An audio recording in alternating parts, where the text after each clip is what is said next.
Auto metre கட்டணத்தை உயர்த்த தமிழக அரசு நடவடிக்கை எடுக்க வேண்டும் என்று அனைத்து ஆட்டோ தொழிற்சங்கங்களின் கூட்டமைப்பு சார்பில் வலியுறுத்தப்பட்டுள்ளது.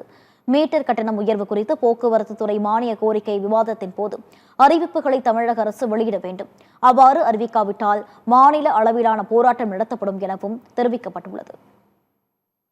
விலைவாசி உயர்வுக்கு ஏற்ப மீட்டர் கட்டணத்தை உடனடியாக மாற்றி அமைத்து அது மக்களுக்கும் ஓட்டுநர்களுக்கும் பிரச்சனை இல்லாத அதை தொடர் கண்காணித்து நடவடிக்கை எடுக்கணும்னு சொல்லி 2022 உயர்நீதிமன்றம் ஒரு தீர்ப்பை வழங்குச்சு.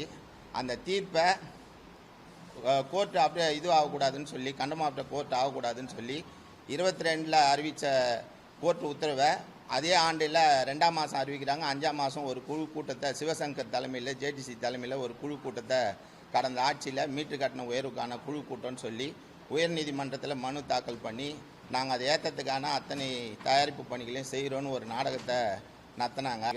அதனால் இந்த மீட்டர் கட்டணம் என்பது 5 லட்சம் ஆட்டோ ஓட்டுநர்களுடைய வாழ்வாதார கோரிக்கை. இந்த கோரிக்கை அரசு துரிதமாக நிறைவேற்றணும். முதலமைச்சரும் வாக்குறுதி கொடுத்துக்கிறாரு, போக்குவரத்து அமைச்சரும் வாக்குறுதி கொடுத்துக்கிறாரு, போக்குவரத்து ஆணையரும் வாக்குறுதி கொடுத்துருக்காங்க.